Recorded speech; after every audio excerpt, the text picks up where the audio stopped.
Welcome to our first official mini podcast type thing that I'm doing with our Nat here.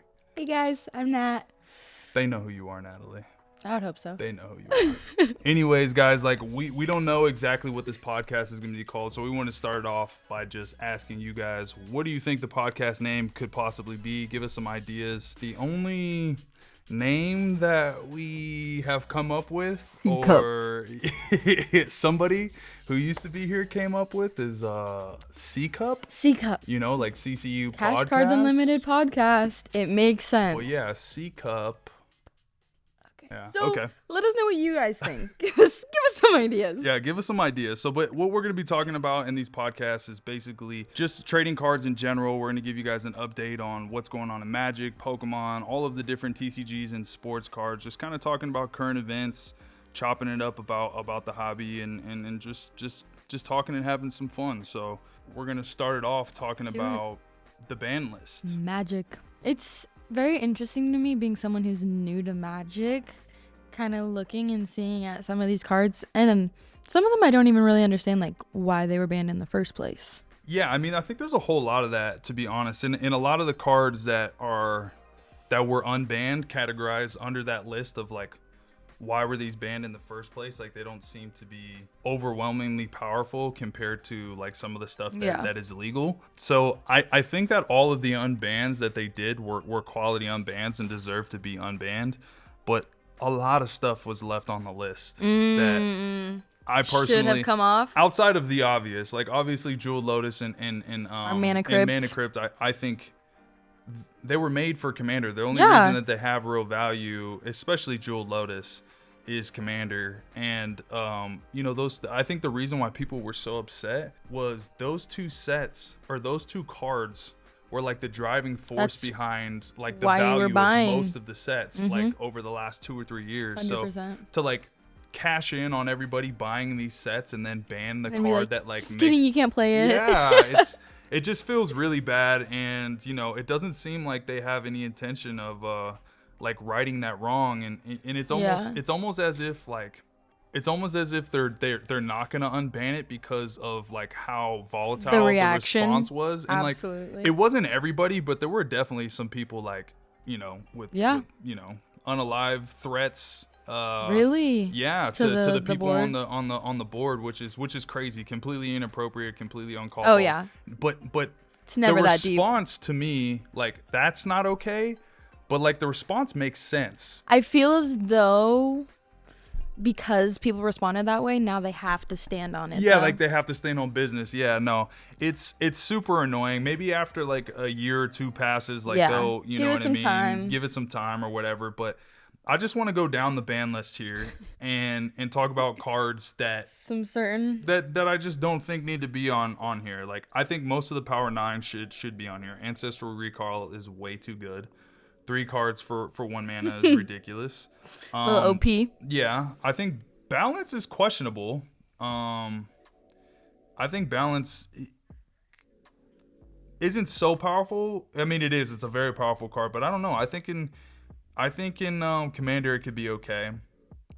Black Lotus obviously way too good. Yeah. Chaos Orb way too good. Channel is questionable. It's the island, yeah. Or the land. It's double green. It just gets you a ton of mana. Oh. Is what Channel does. It's I honestly think it should be unbanned because green needs support. Like, green's kind of bad by itself, and like that card would help it a lot. Dockside Extortionist. I actually think that card is of the 3 cards that they banned, that like everybody was like an uproar about. I think Dockside deserved it. Should have stayed off. I agree. Should have deserved to be banned. I agree. The most. Yes. Emrakul, 15 mana. I mean, I don't know. I feel like if you can work with Emrakul, good for you. You should be allowed to. 15 mana is a lot. That's difficult. It's not easy to get to. I couldn't swing that. So if you can cast a 15 cost spell, like, I think you deserve to win the game. 100%. Yeah. I agree. I think the problem is, can it be countered? Is that one of the abilities? I don't think so. Countered? I think it says can't be countered by spells or abilities. Yeah, it's something like that. I mean, it's super OP. I don't know. Arroyo is actually super dope. I built a no ban list deck with this. That's the one where basically if you cast 3 spells, it flips and then it counters like the first spell cast every turn. It's like super powerful. It's a two cost commander, like 2 cost legendary creature. I think that'd be super dope too. That's cool. Yeah, because I mean it's just control. It doesn't win you the game. It just opens you up to do more things. It's I feel so like. blue. It's like the most blue card ever. I personally like blue. I can't lie. And I'm a fan of that one. I can't even lie. But we'll just keep going down the list here. Falling Star, I don't even know what that does. Fast Bond, Flash, Protean Hulk is a combo that I think is a little OP, but I don't think it's more powerful than a lot of the other combos. And something that I was talking to a friend about was that a lot of the cards that were put on the ban list is because at the time that that they came out, they were ahead of the game and like nothing else did anything like them. And so now some of these cards, you're seeing them on the ban list and you're like, wait, but so and so already does that. I know. There's so many powerful combinations, like combos now that like a lot of this stuff. It's the way you play it. Yeah, but I do think like I can see Flash coming off the list. Golos probably stays on there. Grizzlebrand probably stays on there. I think Hullbreacher could come off. I think Hullbreacher will come off. It's easy to remove. Like, I mean, it is a broken effect, and it's not fun when you do play it. But like, neither is Orcish Bowmaster. There's a lot of stuff that's not fun to play against in Magic. So like, you know? I just don't. I think they just did it because it's more blue. I feel like they're just trying to hate on blue as much as possible. There's a lot of blue on this list. Yeah, Iona, I think that should come off. Caracas is really bad just because it can keep your commander locked down. It taps target legendary creature. Yeah, and you're screwed. So like you can just protect yourself from like a commander forever, which I think is. I'm not a huge fan of like mechanics that just like shut down my abilities. Yeah, shut down your commander. Let me play the game. No, just in general. I think shutting down your commander is passing like is wrong. Too far. You know what I mean? It's too far because it's you know what I mean? It's commander. It keeps you like you build your whole deck around this one card and it's like, now what's I the can't point? use it. Yeah. Jewel Lotus, obviously we talked about that. Leovold is really, really good. I don't know if that ever comes off the ban list just because I think if it did, it would probably be the most played commander. It's just very, very powerful. Library of Alexandria. Do you know what Library of Alexandria does? I know what the Library of Alexandria was. Right. Now the card, no. It draws you a card. As a land, it taps to just draw a card. That's cool. Which is the powerful. Library of Alexandria was beautiful, but it burned in a fire. Right. I mean, it's legendary, and which is why they made it into a card. It's really cool. But I think that based on how powerful other cards are, I think that could be unbanned. Not doing too much. Lutri probably stay banned. Mana Crypt, obviously, we talked about. What about our Moxes?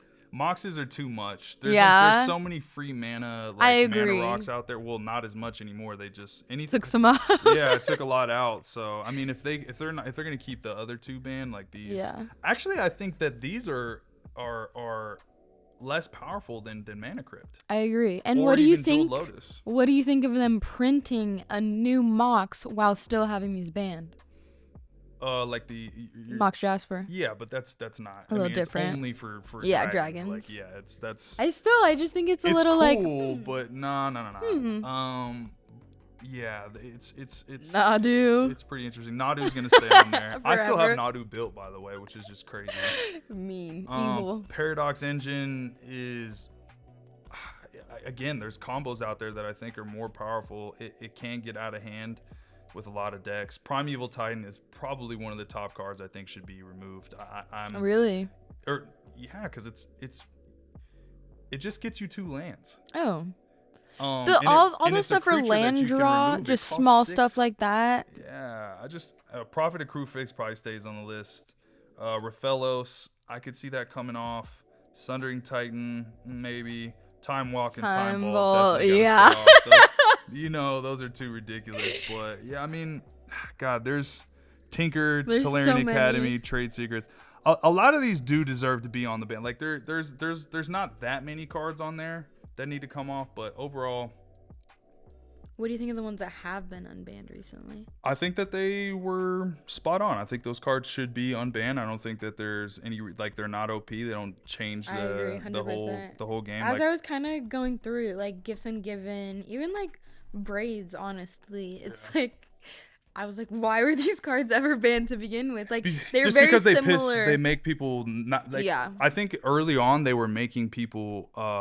They were banning cards because it ruined the experience, you know, which of the game. If it's, you know, which is why I really believe that CEDH should be its own category, because when you're in a competitive atmosphere, like ruining the experience, like it's not a thing. Like, who cares? You're here to win. And so I know they just Watsy just recently did an interview, or like one of the Gavin just did an interview with a content creator whose name is slipping my mind, but he was talking about how they don't really have any plans of like separating. Yeah, of separating CEDH and Commander. They plan to keep it all as one, but I just think it's so prevalent. You know, CEDH is. And I feel like there's a whole like alternate community for it. Like you have your like generic like Magic players, but then CEDH is its own entity in of itself. Yeah, well, yeah, and so like all the other constructed formats are like dying out. Like Legacy has been dying out for years. Modern is like slowing down. Even Standard has been dead for a really long time, and I know that they're gonna always try and continue to push those. And I'm not saying like those don't deserve to be formats. They're also like I've played all of them and had fun doing it. But Commander variety. Is what everybody plays. 100%. It's what gets everybody into the game. It's the number one way to get people into the game easily. So it is a what do they call it? Casual format. Yeah. But it's also not. Like when you get into it, people want to compete, and they want to compete in Commander. Yeah. You know, they don't want to go back to other formats. Standard or something. So to me, like I just hope that at some point they see that, but. Overall, first 5 ban list cards are solid. There's some more on the list that I think need to get taken off. We love the game, and we hope that they see what the community wants. Yeah. And the potential. There's definitely a ton of potential there. I would love to throw more tournaments. Like, dude, those tournaments we threw were a great time. People love those. Big turnouts. Yeah, and people, but you know, they want that. But we'll see. We'll see how it goes. What do we got planned? MagicCon. Oh yeah. MagicCon Vegas will be at. That'll be a really good time. And then there's, at the end of the year, Atlanta. You know, I've never really visited Atlanta. Really? I think you would like it. I think I would like it. I think I would like it too. Yeah. So we got MagicCon Vegas, MagicCon Atlanta. We got Nationals. Nationals will be at for sure. And I really want to try and get to Fanatics Fest in New York. You know, that would be even really just cool. To go out there and just, you know, kind of see the experience. Check it out. See what's going on. Anything that's local we'll 100%. Pop up to as much as possible. It's just fun. Engage with the community. Get some goodies. Yeah. I mean, I went to that TCG Topio this last week, and I brought a deck. I brought a deck. Didn't play? Nobody was playing Magic. Really? I feel like nobody brought decks. We are in a Pokemon frenzy right now. Pokemon is so crazy right now. It's taking over the world. It is. I mean, you'd be shocked how many people are like I'm constantly getting sent like stuff on IG of people fighting, and like it's crazy how much they send it. But like, you know, I mean, it's really cool. I've always loved Pokemon. Like actually at the show, I was able to buy this Game Boy Color. And the original Pokemon, the original red version.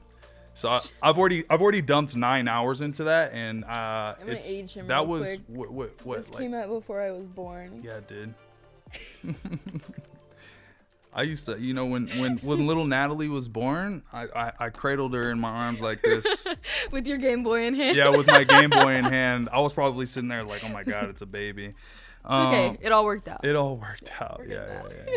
I remember even as a kid, sometimes you'd be watching me and my little brother take us to the card show. Yeah, not the card show, but I would always try and get I tried to get your brother into it really early because I just didn't see that being for you. I get it. You know that also what I mean? wasn't my personality at 10 years old. You weren't that nerdy or anything like that. It just what you know. Obviously, to dance. But I felt like your brother it's possible. I think I remember giving him a bunch of cards and seeing if he would get into it, and it never stuck. My brother continuously wore a fedora until he was about 13 years old. So, him playing Magic, not the craziest thing. He just felt, it just felt right, you know. It just felt like it could be something for him, but it didn't work out. No. It didn't work out, and then somehow you ended up being not obsessed. I think Pokemon wasn't shocking for me at all because it's cute and I also, Pokemon as a are great. kid, collected Pokemon. Of course, you know, Pokemon I think pretty much gets most people, and it's just so universal. Yeah. But to see you playing Magic is such a crazy thing for me because I just never in a million years would have expected it. But I love it. It's so fun. It's the best game. It's so fun. It's the best game. I just love being able to, like, really, engage with, like, your friends. Yeah. And then also just, like, use your brain to do something. There's so many different mechanics. There's so many different avenues, different ways you can win, different decks you can build. And so I think kind of, like, the options is what I like. Is that there's so many different ways you can go about it. Yeah, it's fun to just get creative. It Exactly. gives you a lot of room to be creative, creative for sure. Yeah, especially like you can see people's personalities in their decks. You know, I feel like you can see my personality in my deck because I'm not a very aggressive, and so there's not a lot of attacking interaction. There's a lot of defense, a lot of blue. Yeah, and then somehow you just like squeeze out the win. Yeah. Okay. No, not really. No. You don't win very often, do you? Because I play against Rye a lot, and she's mad she aggressive. whoops me. She's aggressive, and then also because I love her, you're I'm just too like, nice. Okay, I'll take it. That doesn't work. That doesn't work in Magic. It doesn't Best work. game I ever played was against Dave. Okay. Got him down to like 6 life. I was You've being never aggressive won a the game whole of time. Magic? No, I have. Okay. I've won a few. Okay. But majority of the time I lose. You lose. Yeah, I would say like 95%. I would say for the first like 4 or 5 years that I played, I don't remember winning any games because I would go to like the local game store and I didn't have like. I still like it though. Yeah, I mean, I still want to keep playing. Dude, I did it for 4 or 5 years and I would get so mad because I'd be so close. What I love about Magic, like the Magic community, is that nobody ever like lets you win. Yeah. You know, no, like everybody like makes you really my earn best it. Friends. Yeah, they always make you earn it, and I think that's something that I could really appreciate. Yeah. It's very similar to like sports. Yes. Where like on the football field, like nobody's gonna let you win. No. Like they're gonna Everyone's crush you every single chance. Well, not even necessarily. It's just a competitive atmosphere. Yeah. So nobody's ever gonna let you win. You gotta do earn their best. everything. And I think like that's very similar and from like a gameplay standpoint for sure. What they will help you with is like deck building. Yeah. So they'll help you like understanding, practice. Help you get better. Yeah. I'll teach you some techniques so you can get better. But like when we battle though, like nah. I'm doing me. No. I'm locked in. What are we looking forward to most in 2025? I was so excited for Prismatic Evolutions. Yeah. I'm a huge Eevee fan. Yep. I love every single evolution. I was really excited for that set. I ended up being just a little bit disappointed. I just feel like it was a little bit too harsh when it came to like pull rates, product allocation, things like that. It just made it very difficult, I think, for collectors in general. What I loved, Japanese. Yeah. Terrestrial Festival. It was really good. It was, I think the foiling was better. Well, Japanese cards are always, the quality is always better. Yeah. Loved it, yeah. So that was, I know it's already come out, but that was what I was most looking forward to in 2025. Yeah, I think the problem with Prismatic was like right around that time is where like the scalpers got very, very involved, Absolutely. And so it was just kind of bad timing. And so I think there's a lot of people out there that are just sitting on Prismatic Evolutions and just, but I think that the scalper thing kind of speaks to how well the trading card industry is going and like if you just go back 10 years, Nat, like let's talk about when my cards got stolen. It blew up on everywhere. Like GQ covered it, ESPN covered it, everybody covered it. It was like this huge story. Not because 20K's cards got stolen. What trading cards cost $20,000? What's Magic the Gathering? Exactly. And why is this football player playing Magic the Gathering? Like none of this makes sense. It's always been, I would say, to like parents that would come in the shop and be like, where am I? Yeah, like it's a foreign language. It is. This is not on everyone's radar. It's not something that everyone's aware of and thinking of. Now? Exactly. Everybody, like, the parents know about it. The grandparents. I have some parents that come in and they're a little, like, cutthroat about it. Yeah. They want to make, like, they get it. It's it's an investment. It is. It's crazy, which is awesome. Like, to see the transition of people, like, I think nerd culture in general has just, like, gained so much momentum, anime. It's cool to be weird. It just, it's cool.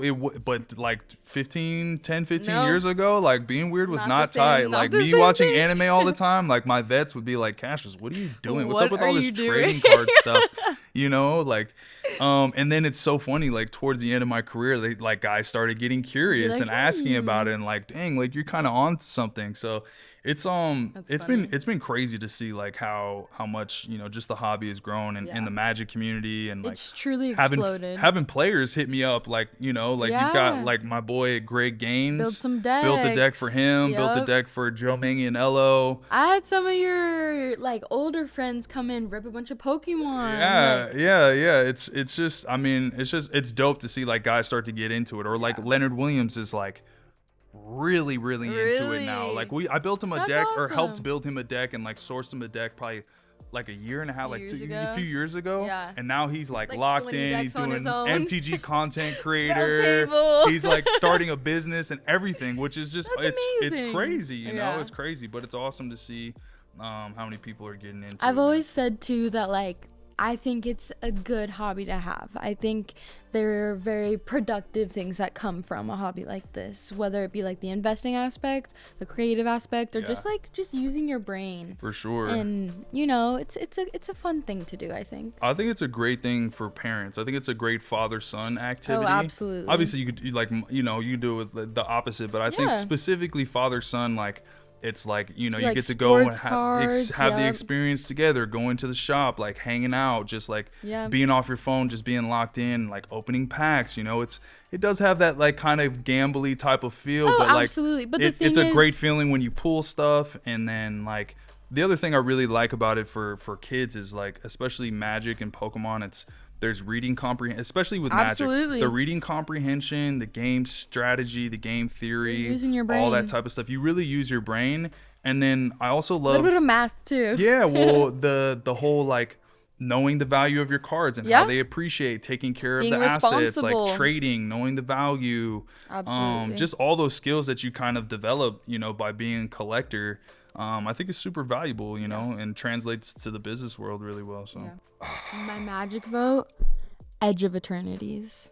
Edge of Eternities. I think it's gonna be so cool. Take Magic to space. Yeah, yes. That's cool. That is cool. I think that'll be I'm really not that excited about anything Magic right now. What about the like Universes Beyond, like Spider-Man? The Spider-Man. Final Fantasy. Looks kind of. Final Fantasy is probably the set that I'm most excited about. I wasn't really stoked with like the Spider-Man commanders. Were kind of like, I'm a big believer that if you're gonna do a collaboration, I preferred the Marvel Secret Lair that they did. That was really good. If you're gonna do a big collaboration with an IP, one of the commanders should be powerful. Like make a Spider-Man that's really good. Exactly. They have at least one deck that's like pretty powerful, pretty strong. Yeah, like the top of like the set. Yeah, but like it feels like with like the Marvel, well, obviously the Storm is pretty good. I like Storm and Deadpool. I think those were both two really cool ones. I don't think Deadpool's good. I think there's potential in it. I don't think he's good though. No? Like not good. Like, and Storm's not super good, but Storm's like a deck you can build that's fun and competitive. Yeah. I don't know if I wouldn't consider any of them CEDH. No, none of them are really CEDH. Like Storm, I think you could build a CEDH deck, but I don't think it'd be competitive. Yeah. And then Pokemon. The Rocket Team set. Rocket. Yeah, that's gonna be cool. And also, you guys have vintage Team Rocket. Hold on to that. Yeah. I personally believe it's all gonna. Yeah, I mean, Team Rocket was probably like the Dark Charizard, and just like the Dark Pokemon in general, I loved. I think Team Rocket. I have the full line of Psyduck Evolution. Yeah. It's super sick. Like I think Team Rocket this year that's gonna be awesome. I'm definitely gonna plan to rip a lot of that personally. That would be beautiful. Talk to me about this hit or miss concept right here. I think we should get your basically opinions. like on the sets. What do you think? OTJ. Hit. Me, miss. Miss? Yeah. I think the lore I think the lore missed for a lot of people. I just think in general. But there's good cards in this set. There are good cards. There are good, powerful cards. I think there's cards to chase in this set. I think that the Wanted, that's the first time they did the Wanted posters. Those were pretty cool. Good. So they hit with some stuff, but I think the lore missed. Yeah. Bloomburrow is a hit. Bloomer hit, Big time 100%. hit, for sure. Easy. It actually exceeded my expectations. Really? Yeah, 100%. I love Bloomer. Because I mean, it's just little cute rabbits. It but honestly, there's a lot of really, really good like cards that came out of that set that are relevant in like CEDH and like. There's just a lot of good, valuable, solid cards from I also that set. loved every single precon that came from that set. I hate precons, honestly. Like just in general, hot take. I hate precons. I really do. I think that they're awesome for teaching people. Like getting people into the game, but I just really don't like them. I'm learning. I just don't like them. I hate them, dude. But I don't know. You know what? Hate's a strong word. I dislike them for me. Yeah. I like them as soon as I'm gonna intro somebody to the game. To a precon. I buy them. I bring them a precon. So serves it's a a purpose. love-hate thing. Yeah, I get that. Yeah. Karlov. Miss. Terrible set. In general, I would say miss, other than the lands. Yeah. The lands were pretty good. They were cool lands. Foundation, big time hit. Loved. Big time hit. Great set. I have so much foundations in my deck right now. A lot of really good cards in that set. It's just good playable stuff. The name makes perfect sense. Yeah, it's the great foundation. foundation Absolutely. for like. They did what they said they were gonna do. They did. That was great. Great execution. Innistrad Remastered, I thought was solid. I liked it, but I don't think the rollout lived up to the hype.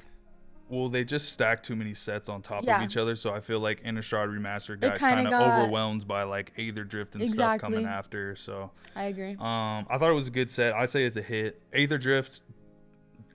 Are we cussing on this show? Are we cussing on this? Yeah. Dog. Absolute dog.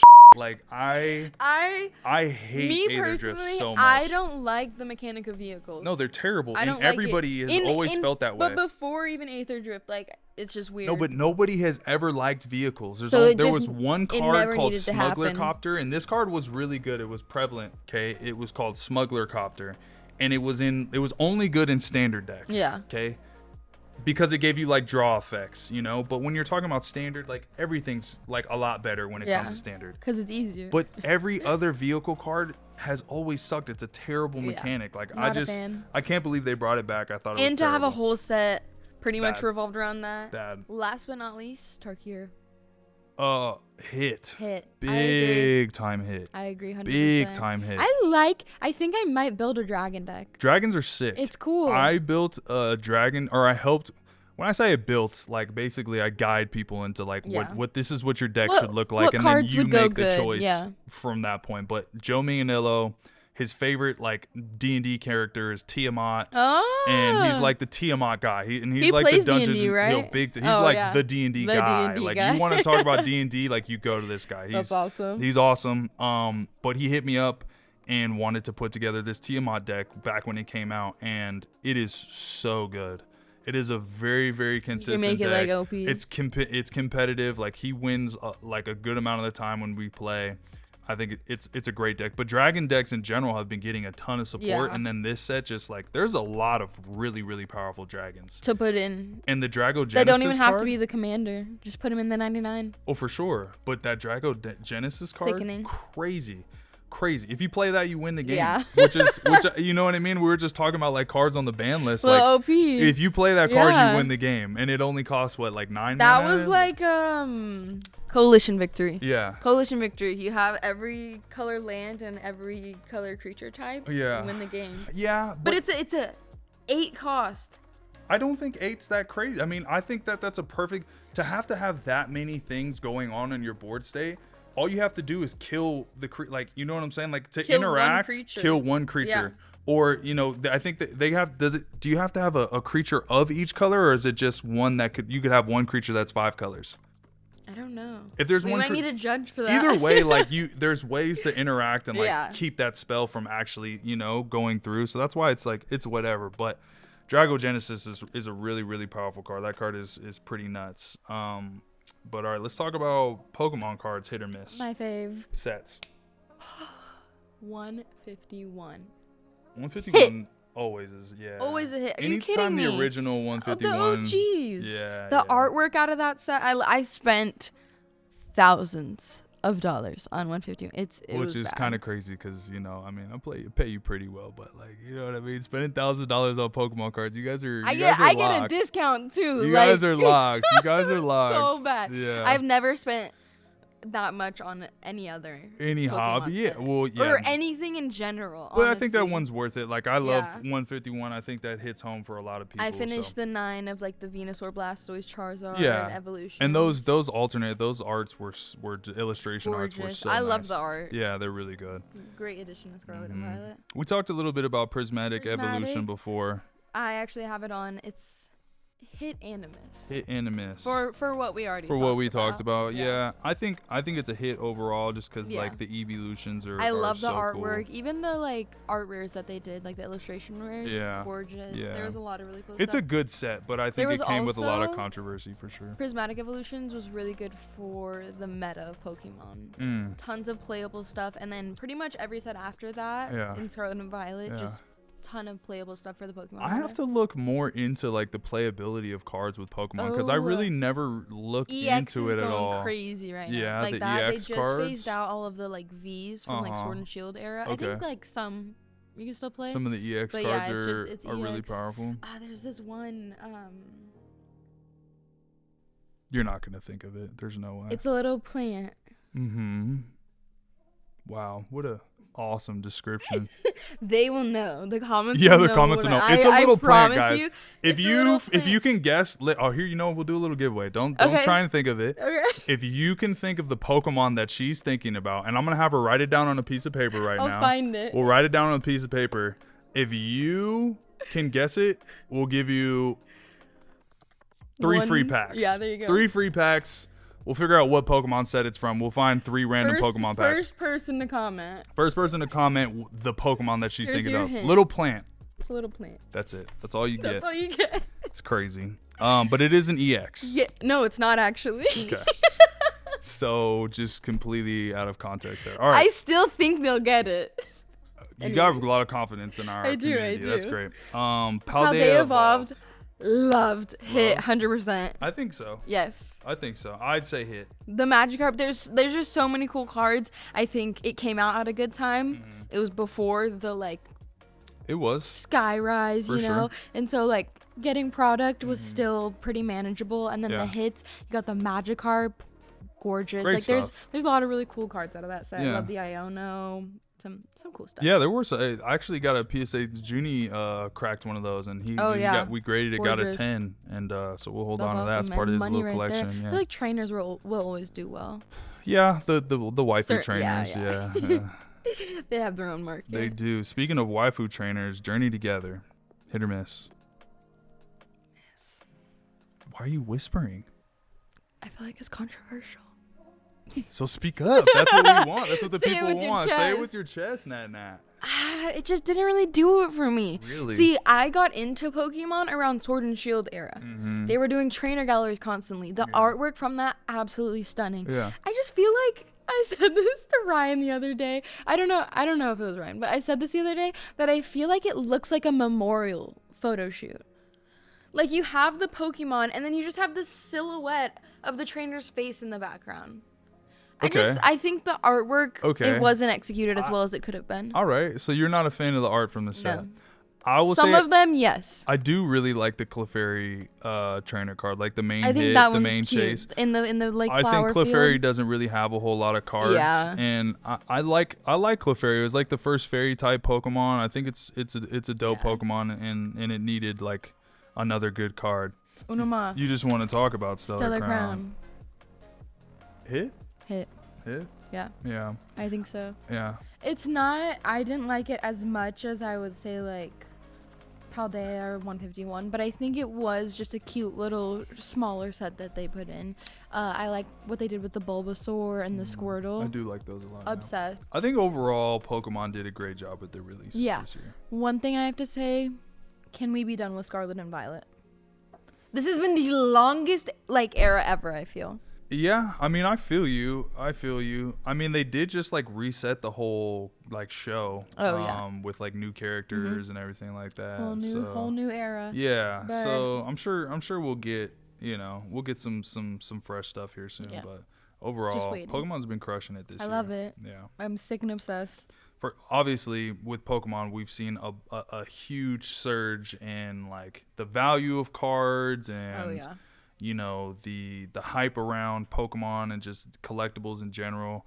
You know, do we think that this continues, or do we think like how long do you think that the Pokemon like upward trend continues to go? I think it will continue. I do think the exposure will last, and I think this will be kind of a little bit more mainstream, and more people will be interested into it. Yeah. However, I think the people that you see coming in, buying out product and stuff like that, give it a few years, I think they're going to get bored. I think they're going to... They won't get bored. No, you don't think so? Nobody ever gets bored of making money. Of money, yeah. But I'm also hoping it's kind of on us as collectors in like a community. It's not. There's nothing you can do. I'm of the opinion. Look, all right. So I just think obviously scalpers are something that is really pissing off like a lot of people. What I will say is that people have been doing that for years. The collectors, the reason why they're mad is because they were doing that. They were doing that. Yeah. Maybe they were opening more and like holding more of it, but they were doing the same stuff. They would just buy everything that came up. I think to a smaller extent. To a smaller extent. Now it's like the sneaker community has basically sneakers are falling. Like the sneaker community is not doing well. Sneakers are cheap now, so they're going from sneakers to trading cards. And it's only becoming more popular. So I think and people love Pokemon. So I think it's going to continue to grow. And I think that the scalpers are going to stay in it for as long as they can. I think the only people that can really fix the issue is Pokemon. And just printing more product. Yeah. Which... Well, also just, it makes sense for them to do so. There's a much higher demand now than there was even just a year ago. Yeah, I mean, and like I think the scalper thing is it's really, I think it's really, I really like, I don't like it, but I'm also torn because I have a hustler's heart. Yeah. You know what I mean? Like, and I respect people that are hustling.